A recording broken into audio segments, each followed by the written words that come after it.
It's called Long Island's greatest natural resource, water. And now there's a big push to stop the waste as usage skyrockets. A long-term effort being launched to save water, save money, and save Long Island's sole source aquifer. Advocates are urging those without sensors to water every other day at most. During the pandemic, New York State residents used 28% more water at home. And now the Long Island Water Conference is alerting residents that May to September water usage is expected to triple here.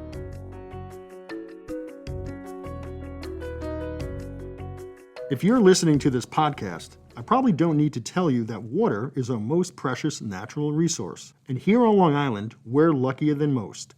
Our water supply comes from directly under our feet. Rainwater percolates down through the layers of Long Island's aquifer at a rate of approximately 1 foot per year. All that time, densely packed soil, sand, and gravel act as a natural filtration system. So when a water authority well brings your drinking water to the faucet, it's coming from 300, 400, or even 800 feet worth of natural filtration.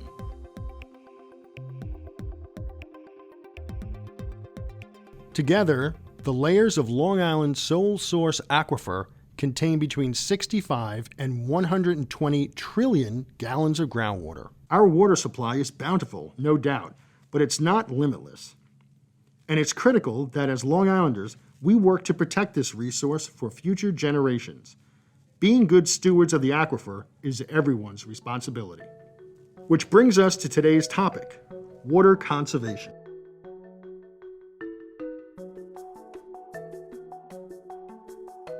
Hello, and welcome to episode 4 of What About Water? I'm Jeff Szabo, Chief Executive Officer of the Suffolk County Water Authority, which provides drinking water to approximately 1.2 million residents of Suffolk County, New York. In this episode, we'll seek to answer 2 fundamental questions. Why is it important to conserve water on Long Island? And what are the most effective strategies for doing so?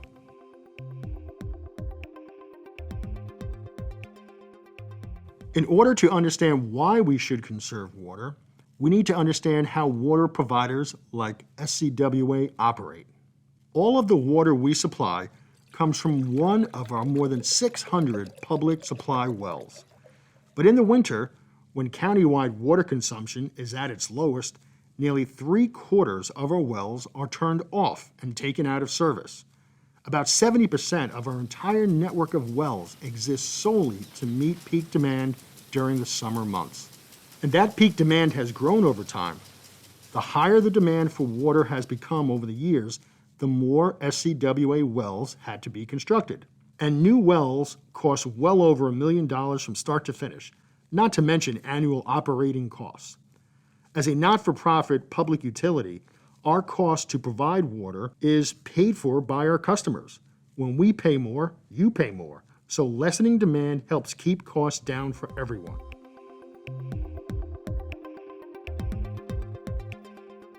But it's about more than just your wallet. Overpumping the aquifer can have negative effects on your water quality too. In coastal communities, something we've got no shortage of here on Long Island, overpumping can lead to saltwater intrusion.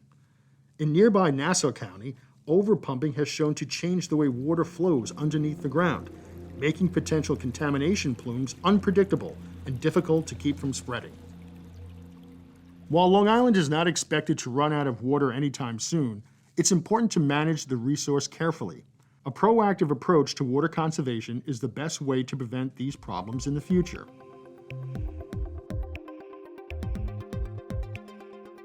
In 2013, the Suffolk County Water Authority led the efforts to create the Long Island Commission for Aquifer Protection via a joint resolution approved by both the Nassau and Suffolk County legislatures. Part of the Commission's charge is to educate Long Islanders about water conservation and what they can do to help.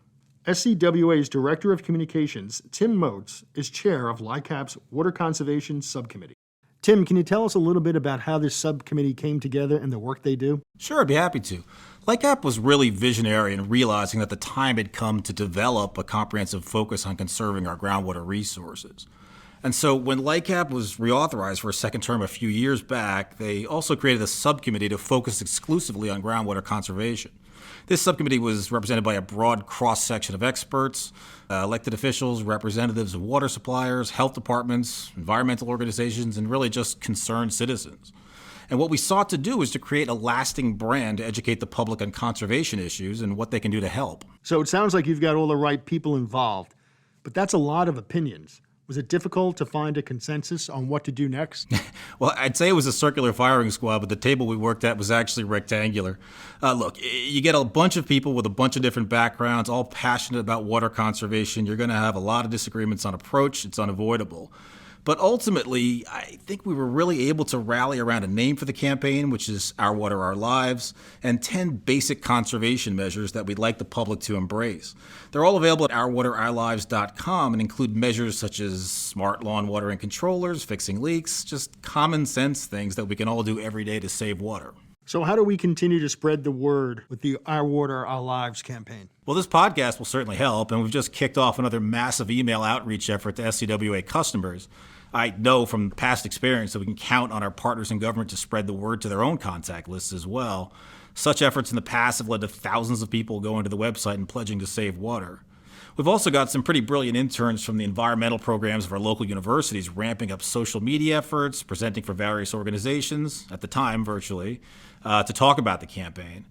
We've also just gotten word that we should be soon getting a new infusion of funding for a paid promotional campaign from both Nassau and Suffolk counties, so that really should help immensely in reaching more Long Island residents. Thank you, Tim. Keep up the good work. Thanks, and please don't let the water run while you're brushing your teeth. Spreading the word about water conservation is a team effort, and the creation of the Long Island Commission for Aquifer Protection would not have been possible without our partners in government. One of those early partners was Suffolk County Legislator Al Krupsky.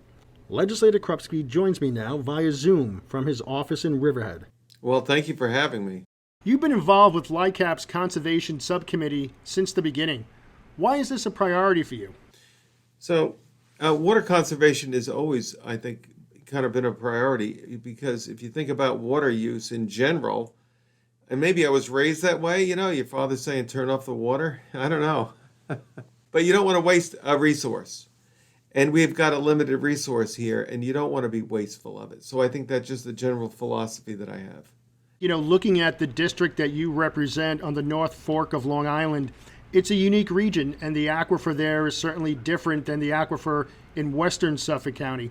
How important is it for the residents living in your legislative district to buy into conservation? I think most people understand that on the North Fork we have a very limited resource, and that we have to be conscious of maintaining it. And so, for decades, the community has been focused a lot on recharging the aquifer, doing a lot of between the town, the village of Greenport, Suffolk County and New York State, trying to recharge all of that road runoff. The roads were originally,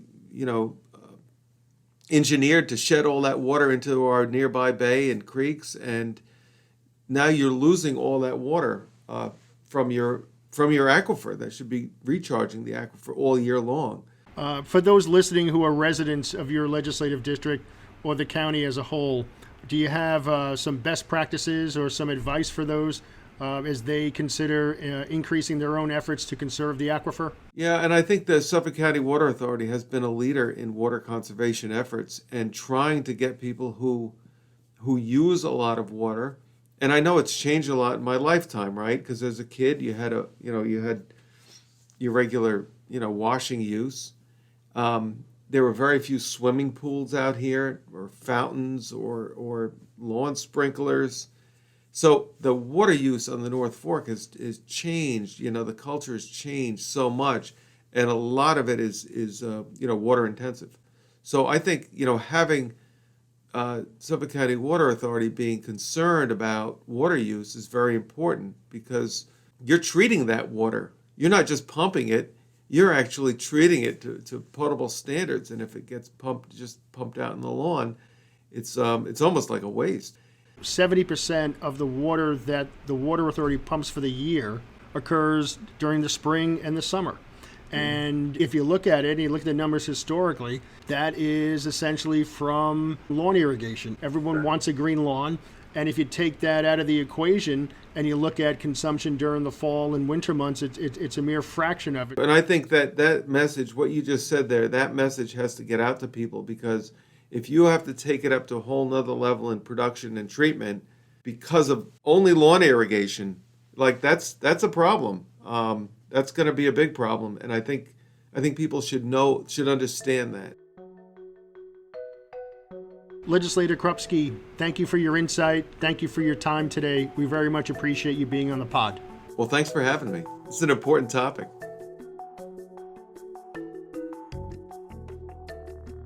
Managing a regional resource like Long Island's sole source aquifer takes cooperation, even among other water suppliers.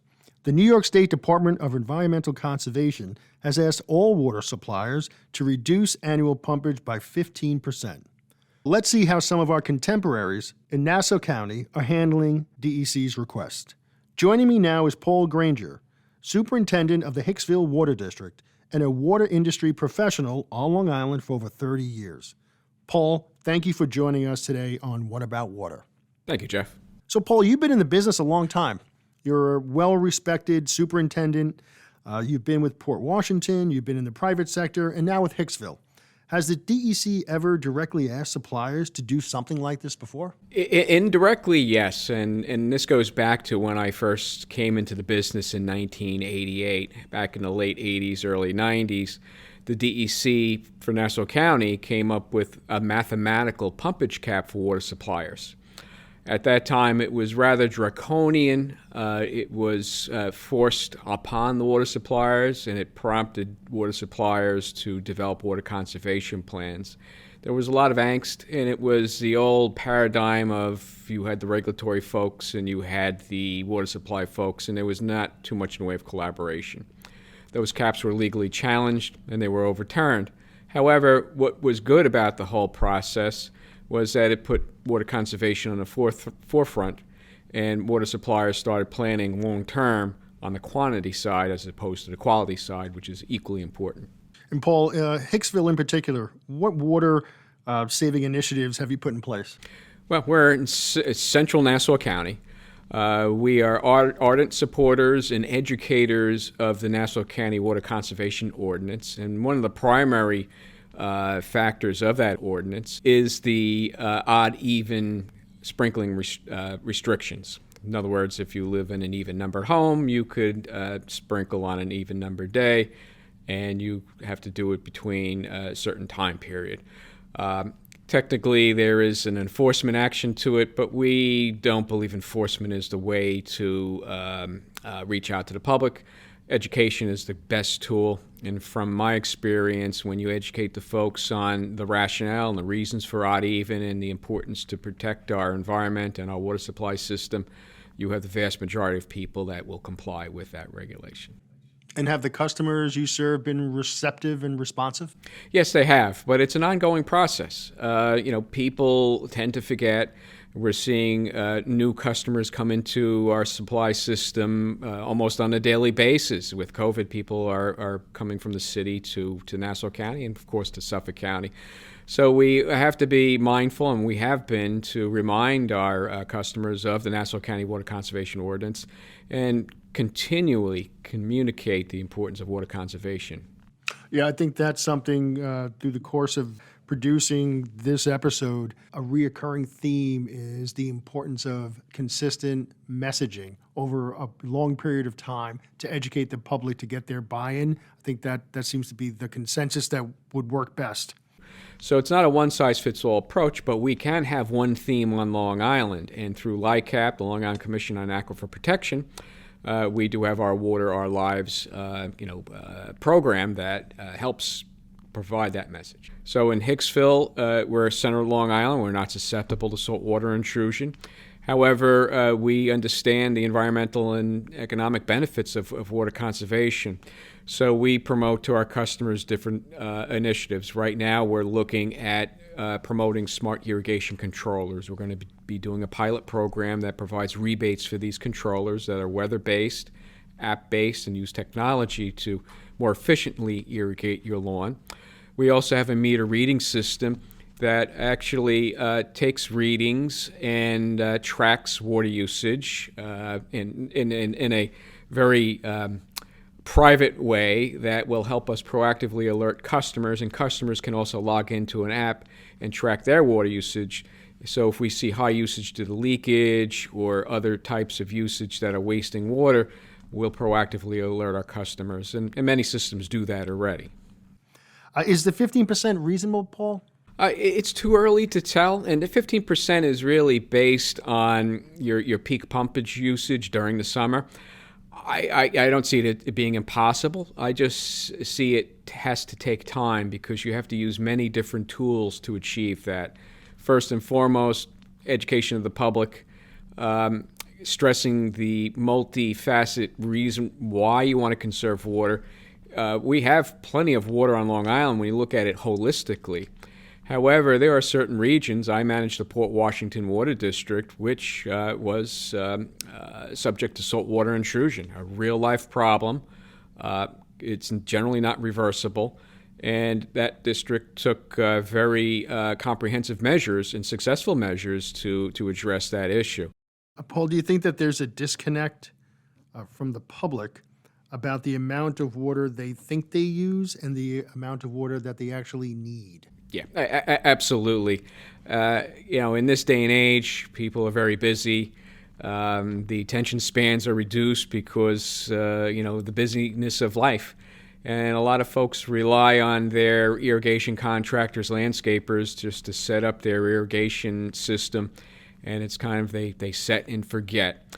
That's combined with the low cost of water on Long Island. Listen, if you travel outside this region, you go out west, there's a stark difference with regard to the pricing of water on Long Island.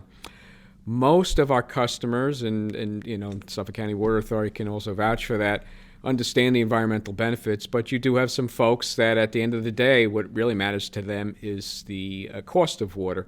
And if you use it, a lot of it compounds, and you can have, a high water bill. So we like to broadcast not only the environmental benefits, but also advocate the economic benefits of, using water wisely. Paul, given your experience and your vast knowledge, I'm interested to hear your thoughts about the present state of the aquifer and the future of the aquifer for the next generation. I think we're in very good shape, despite the sky is falling sediment that's out there. We're in good shape, and that does not mean you rest on your laurels and say everything's fine. If you think long term in terms of future generations, population growth, we're at a good crossroads now where we could impart good habits on the public in terms of water conservation, proactively monitor water quality.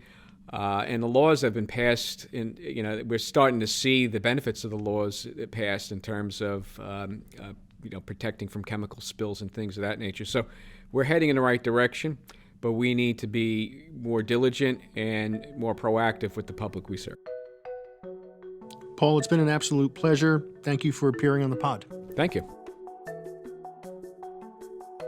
It's time for a water break with Seth Wallach. Hey Jeff, I'm in Port Jefferson today, and we're going to see how often people water their lawns. Every other day. Every other day? Yeah. How often do you water your lawn at home? Yeah, we got an automatic sprinkler system, so I don't really know exactly how often that occurs, but it's on a timer, so. Mine goes on every other day, an hour and a half. 5 days a week. 5 days a week. All right. Do you know how long the thing 20 runs minutes for? a cycle, 6 cycles. We're asking people, how often do you water your lawn at home? Not that often. Maybe two days. 2 days? Yeah. Once or twice a week. Do you know how many minutes it goes for? Total is about 40. Maybe once a day. Once a day? In the morning, yeah. Every day. Every day. Do you know how many minutes? We have 3 zones, about 45 minutes each zone. How often do you water your lawn? Probably once a day, especially during summer. Okay. Do you know how many minutes it's watered for? I don't know. Somebody set it up for us, and you're just running it as default. Yeah. Every day. Every day. Do you know how many minutes? No. It's me every day. Do you know how many minutes? Yeah, about 25. When do you water your lawn? Every day. Every day, okay. In the morning, like early in the morning. Okay, do you know how long it runs for? 25 to 30 minutes. Started today, first time this season. First time of the season today, Yes. wow. Yes, So this morning, all the zones. So how often does it go on? Is it every day, every other day? I don't know, my son does it, I have no idea. Well, there you have it. The majority of people we spoke with today are watering their lawns every single day. Here at the Water Authority, we do recommend watering every other day or even every third day, depending on temperature and precipitation. But we'll let the lawn watering experts talk to you about that. Jeff? Thanks, Seth. Mike Dwyer is a member of the Irrigation Association of New York and a certified irrigation contractor. Mike, tell us a little bit about the organization you're a member of. I've been a member of this association now for about 25 years. I was brought into it actually by a gentleman I used to work for. And once they formed up the organization, I joined it and started figuring out all the mistakes I was making in my life doing irrigation. All my mistakes pretty much vanished in the first summer after starting to take classes. But the purpose of the organization, as I have found it, is to educate the contractors out there, to help work with local governments and agencies to promote proper irrigation, and try and get people to do things correctly to help conserve water. So why is that important? Why is water conservation important for the residents of Long Island? Well, we are an island. We pull from a sole source aquifer. I've been around the industry long enough to know that irrigation is one of the biggest drains on the systems. So if I can conserve water on my customers, I know there's more available for new customers, but also not stressing the system that already exists from the water districts. And Mike, what are some of the devices and some of the tools that customers could use with guidance from professionals like yourself? Well, the easiest thing to do if you just want to get started is to put a rain sensor on your system. Rain sensor is one of the simplest devices. It's nothing more than a simple little switch that you hang up on a gutter or on the roof line, exposed to the open sky so rainfall can hit it. And when rainfall hits it, it swells a little disc in there. When we get enough rainfall, it swells enough and it breaks the little switch and it shuts the sprinkler system off. That is probably one of the simplest and easiest ones to install. We have two versions of it too. We have hardwired versions of it, which give you about 25 feet and you can wire it back to the clock. Or what I really like is the wireless versions, because now I can locate it anywhere on the property within, say, 150 feet. So if I have trees overhead or if I have a roof line that's overhead, I can put it someplace where it will work all the time. And Mike, what kind of feedback do you get from customers after you install these types of devices? When it comes to a rain sensor, they're amazed that they work because they're so simple. For years, I've heard complaints of people of rain sensors not working. And my standard line to them is, go over to it, stand under it, and look straight up. If you do not see open sky, 360 degrees around it, it's never going to work. And generally when I get there, after they say they don't understand why it's not working, and I go stand under it, and we relocate it or replace it because maybe it was old and worn out also, the thing now works and they know it's not wasting water.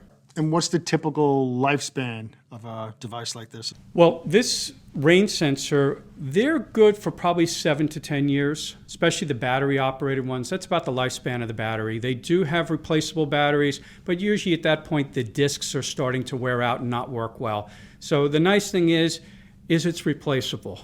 And at 7 to 10 years, that's a good life for anything today. We really don't find very many things that last 20 and 30 years anymore. And the benefits are pretty clear. Aquifer preservation and cost reduction for the customers. And beyond that, you're also probably saving a lot of plant life because you're not overwatering an already saturated ground. So you're given a chance for the plant to breathe and not choke because it's drowning in water. Do you think most customers realize how much water they consume? At times, I think that there's a deep disconnect between the water that people think they use and the actual water that they use each summer, especially during peak demand. Very different. very different. It's amazing when I start running the math to them as to how much water they're using per minute, how long the system actually runs, and what it adds up to. They really think I'm probably using 200 gallons, and I'm probably using that maybe on the first zone of running, and there's 7 more to go. You're very involved, Mike, with LICAP, the Long Island Water Conference, and many different organizations here on Long Island. Why is that partnership so important? I think that has probably been the best boon for all of us to get along, learn each other's weaknesses, where we need the help, where we can help. We're going to be talking about a smart controller in a couple of minutes, I'm sure. And smart controllers were just starting to come on my radar when we were at a water conference meeting and the DEC was proposing the use of them.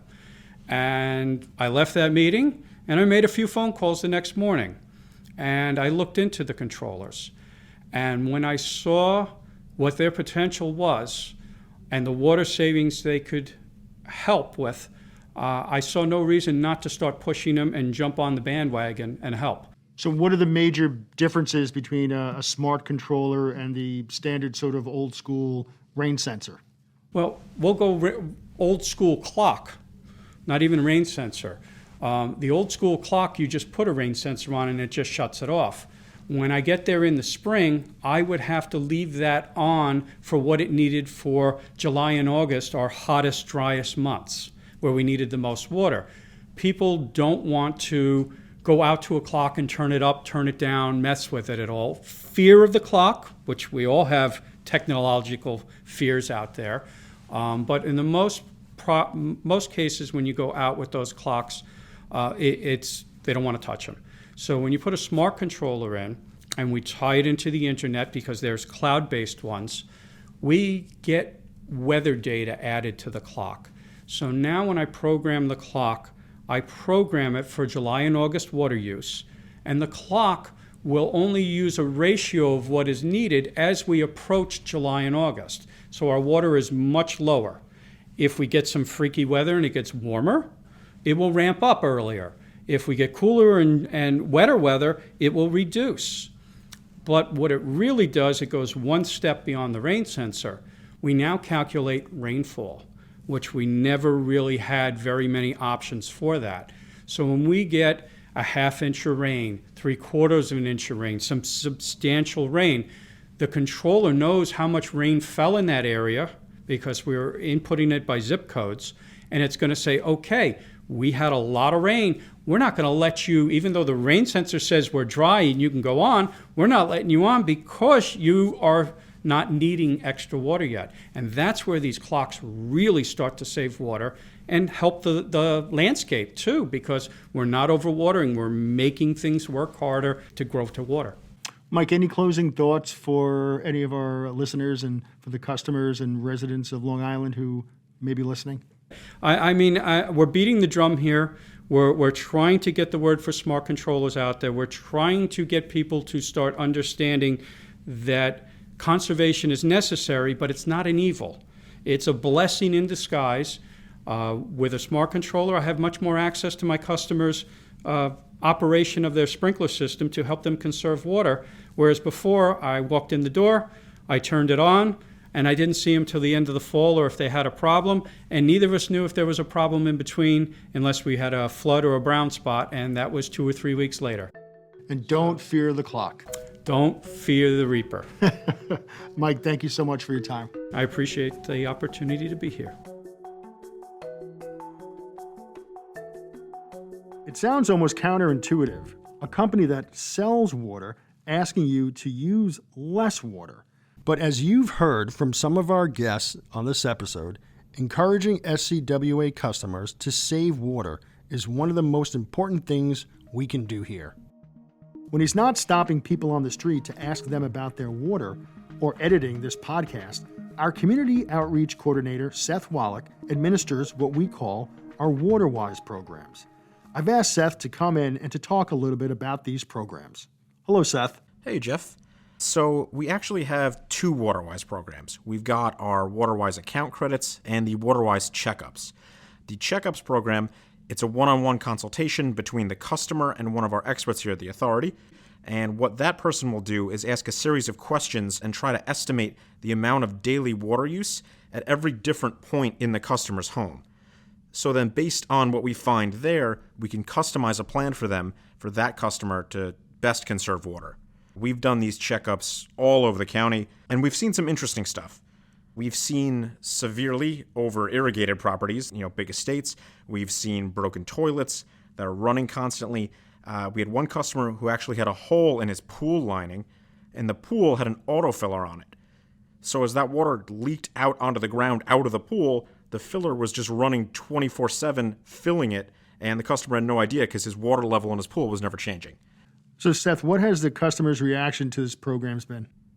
It's been pretty favorable thus far. We've got a really good response from the checkups program. People seem to be pretty grateful, and the great thing about the checkups program is that it really works. We've seen, on average, customers who get a WaterWise checkup are saving about 30% year to year in consumption on their bill, so that's a pretty big number. That's great. And the account credits, I know they've been pretty popular, right?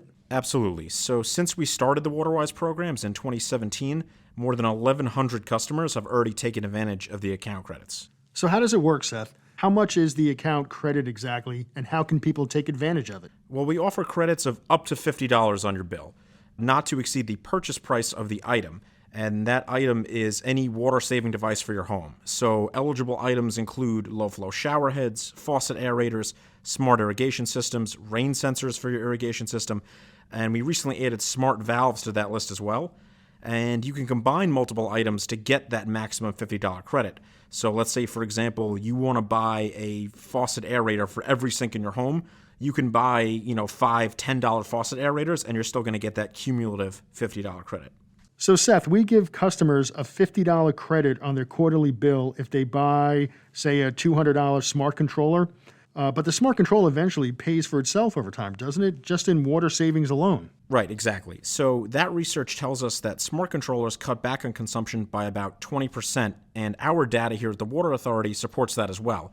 I've been tracking the usage for anyone who's received an account credit so far, and considering 70% of water use is outdoor use, and that's primarily lawn irrigation, that's a $200 smart controller that's going to pay for itself in about 2 summers, just based on water savings, like you said. We like to give folks that added financial incentive, that $50 right off the top to get them started. So if you're a Water Authority customer who's listening to this podcast, I recommend you pause right now, open up a browser, and order yourself a water-saving device. And once you've done that, just save a copy of your receipt and head over to scwa.com/waterwise. There's a great e-form there. Just type in your name, your Water Authority account number, and upload that receipt right there on the form. That's $50 back in your pocket. Seth, thanks so much. Keep up the good work. Thanks for having me.